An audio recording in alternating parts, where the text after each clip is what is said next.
Hey, hey, hey. Welcome to another edition of the Slim Body Laser Spa's Health and Wellness Show. My name is Dr. Tread Rissacker, and I'm a doctor of chiropractic, and I'm full of energy and life and ready for this lockdown to go away. Get back to work. That's my goal, is to get back to work, everybody. And so what we're talking about here today is about your life, your health, and your wellness. And I want you to know a little bit about some of the truths and things that I have learned over the years about health and wellness. That's really why I'm here, to teach you that and to share my knowledge with you so you can have the information and the knowledge to make better choices. It really is about making choices, isn't it? Day in and day out, you got to make the right choice. I was reading I watched an article by Dr. Travis Stork from the Doctor Show, that good-looking MD, and he said that life is about making a series of choices, and you have to make the decision to be healthy in little increments, in little choices you make. And he said it can be up to 300 choices a day in order to be healthy. And you know, what would be an example of that? I decided to go to bed on time so I wouldn't be tired the next day. I showered before I went to bed, right? That's a good one. So you went in and got all the dirt off and you didn't go to bed with it on. You know, that you made your room very dark. So you turned off all the computers and the electronic lights, the red light, the blue light, that high intensity light, you know, so you can get a good night's sleep. You know, when you got up in the morning, you chose to brush your teeth. You chose to floss. Maybe you took a morning shower to wake up. Maybe you decided to do 10, 20 minutes of breathing, of a breathing exercise, a little morning meditation. Morning is when you set up your day. That is when you make a decision in that first 2 hours before all the world starts beating you down and pulling you down. That's when you make that decision of how your day is going to go. So that would be another decision that you make. Maybe the next decision is, I'm going to stick this 20 minutes out because, I got to go to work, So the other one is, what do you choose to put on TV in the morning? You watching the news? You want to hear more about the corona deaths, the corona infections? They probably don't apply to you as much. It just creates anxiety, knocks your health down. And then from there, what are you going to have for breakfast? What is your choice? Are you going to eat breakfast? Okay, maybe you realize that, having a bagel or a muffin or just grabbing a coffee and not eating anything is probably a bad decision. So you make a decision to have some good protein, some healthy food in the morning. Maybe you do some stretches. You get up in the morning and you realize that back problem that you had years ago that you've been suffering with is, if you don't keep stretching, it comes back. That would be another decision that you make. What are we up to, like 25 decisions already? And then you get in your car. Are you going to leave with enough time so you're not stressed over trying to get there on time? Maybe you get caught by the train like I did this morning. Are you going to speed? Are you going to wear your seatbelt? Right? Are you going to make sure that your passengers are safe and they're belted in also to care for other people? Are you going to give that person that's trying to squeeze into traffic, are you going to give them that boost to get in there, give them that little room to help somebody else? And we're not even at work yet, right? So it can go on and on. These choices are little choices that we make that over time make you a healthier, happier, more vital, more whole person. So what you want me to continue? I got a little text. Continue, doc. All right, so now you're at work and maybe you're self-employed or maybe you're not, and you decide that if I'm going to work, I'm going to do my work, and you stay off the internet. Maybe you have it set up so you're only checking your emails when you first get in at 12 o'clock and at the end of work. Have a pattern, a schedule for checking emails. They can rob you of so much valuable time. Maybe you're scrolling through Twitter. I would suggest you stay off of Twitter. unless you're into abuse, the Twitter mob. They count on you to be there. But, you know, at work is we spend most of our waking moments at work. So the choices you make to be healthy at work could also be, are you going to bring water or have good food or nutrition with you? It's true that people that manage their diet and their weight better, they bring lunch with them. They bring their food with them. They make it ahead of time and they bring it with them. That's a known fact. They plan it. They plan their meals. Are you going to get up every hour and stretch, or are you going to sit in that chair with that screen right in your face? Are you going to have a way of, they have these screen monitors, these screen covers, which protect you from a lot of that blue light. Are you going to utilize that tool to be healthier when you're at work, watching that computer? I'll tell you, you got to get up and stretch. If you sit in a chair for 30, 40, 50 minutes at a shot and you don't get up and move, you're going to develop back problems, you're going to develop butt problems, your feet are going to ache. You know, it is not a healthy thing to sit in one position.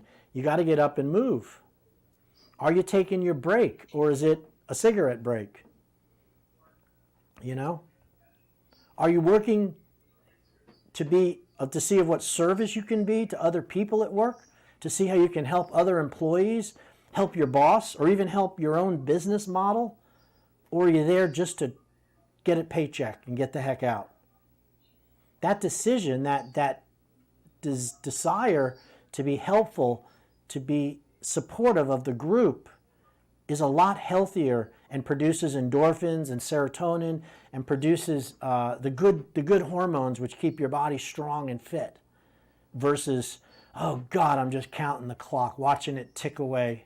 Oh, you know, I'm starting to get tired. I'm going to go get an energy drink. You know, that would be wrong action. And so now you go through your lunch. What are you going to have for lunch? Are you going to have something that's a good, wholesome meal? Or are you going to go grab a slice of pizza? Or as I saw the other day, after the girl came in for a consultation at my weight loss center, I went over the program with her, and we just happened to meet at Carmela's right after that because I did the consult and it was lunch. I bought a goat cheese salad, which has the goat cheese in it. It's a fresh salad with some blackened chicken breast on top. She bought 6 garlic knots that were baked in the oven with cheese on it and some sauce. That's a decision you make. So you can make a good decision. And what happens is when you have this too much carbohydrate for lunch, you're going to crash about 2 o'clock. You're going to be falling asleep by 3 because of that insulin spike. So it's really important to eat good, healthy protein and good carbohydrate vegetables at complex carbs, but don't eat too much. Because if you overeat, your belly's going to be like a bomb and you're going to fall asleep just to pass it off, just like you would at Thanksgiving. So try to eat light at lunch. The other thing you'd want to do at work is you want to, at the midpoint between breakfast and lunch, about 10:30, have a protein snack. Have a protein mix that you can put in a bottle, and you put some scoops of your protein mix in, bring it to work, and then you go to the water cooler and you can fill it up with cold water and shake it. And then you're going to get a nice protein boost. And then after lunch, about 2:30, 3 o'clock, you're probably going to need a little energy, and I would suggest another protein shake, or a protein bar, or an apple, or some fresh cold cuts, you know, some kind of protein. So much better than sugar. Sugar is terrible, terrible, terrible. In fact, I would say one of the biggest choices we have to make every single day to be healthy and to be viable is to avoid sugar. Is to look at what you're eating and say to yourself, does this have a lot of sugar or not? If it has a lot of sugar, you should be warned about that, because diabetes is affecting 50% of our country has pre-diabetes. If you're an adult, you have pre-diabetes. The ones that are pre-diabetic, it's like 20-30% of our country is now diabetic. And it's from sugar. It's from sugar and processed foods and the sugar in everything. In fact, back in the early 1900s, the amount of sugar that we ate in 1 year was equal to what we eat in 1 day today. I read that statistic just this week. Let me repeat that. Sugar was so rare in food in the late 1800s and early 1900s that the amount of sugar they got all year was equal to what you eat in 1 day. And we wonder why we have an obesity epidemic. So that's a choice I know that I have to make 10, 15 times a day. So what other good health choices do I make in order to be healthy, as Travis Stark, that MD, had pointed out? So now you get into you're getting ready to get off of work, and are you going to finish, you're going to check your emails, make your connections, send people messages, and then let me ask you something. When you leave the office, do you unplug from the office or the work? Do you stop it and go to the next part of your life, which is to relax for the next few hours? Or do you get into the car and you just dread the traffic and you didn't give yourself enough time, and now you're stressed again, and now you're going to have health issues from that? And as you go through work, you go through driving home, and you come in the door, usually when I come home, it's the honey-do list. Feed the dog, he threw up, I'm not cleaning that. Are you going to do it? Are you going to complain? The kids have been home, maybe they just got back from school, they want a little daddy time or a little mommy time. Are you going to blow them off, or are you going to hide from them? Get on the internet, act like you're not even there. Where's Dad? I don't know. He was home. Yeah, I know. Those decisions to support your family, that's the next jacket you wear. That's the next hat you put on. Is now you're a dad, or you're a mother, or you're a friend, or you're there with your mom. Are you going to make those calls? Let me ask you another question. Are you going to pay your bills on time?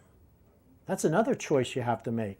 If you don't pay your bills on time and you don't manage your finances, you're going to have health problems because of the stress and the worry that comes from it.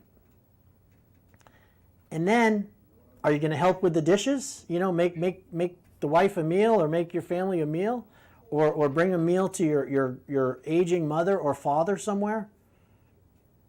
These are all actions which build strength, love, caring, and kindness. In other words, your health, your wellness, your ability to bounce back from disease, your ability to be what you consider healthy, is hundreds and hundreds of little decisions you make every single day.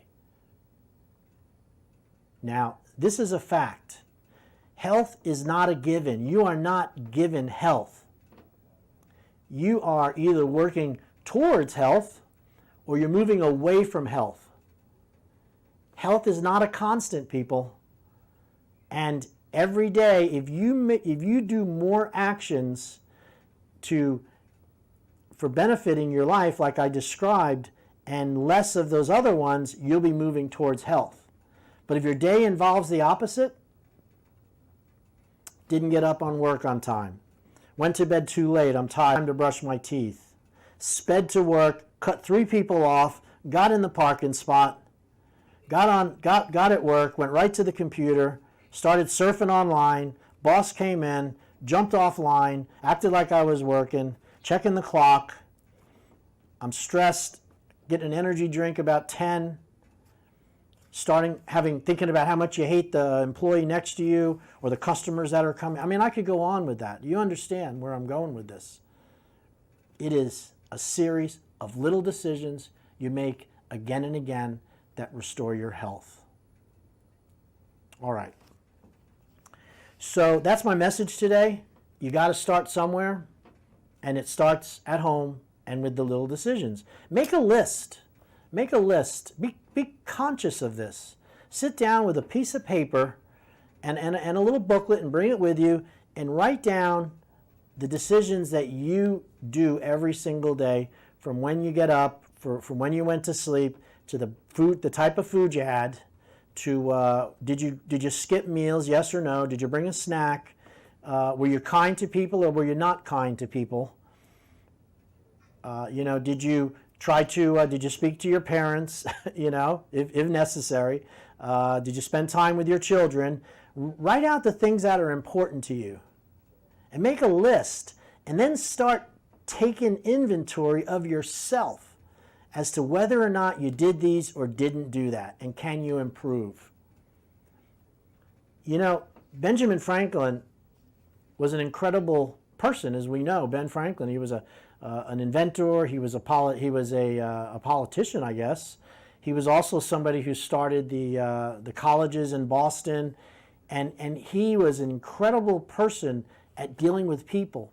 And what Ben Franklin did, he looked at I think it was, please correct me if I'm wrong, I think there was 8 or 12 problems that he dealt with, like selfishness, greed, anger, impatience, criticism, slothfulness, overeating, And then what he did was he identified each one of those problems, and for that week he set up a 12-week process where every single week he dealt with each one of those problems, and that was his main focus for that whole week. And then he went to the end of that list of problems and he did them again.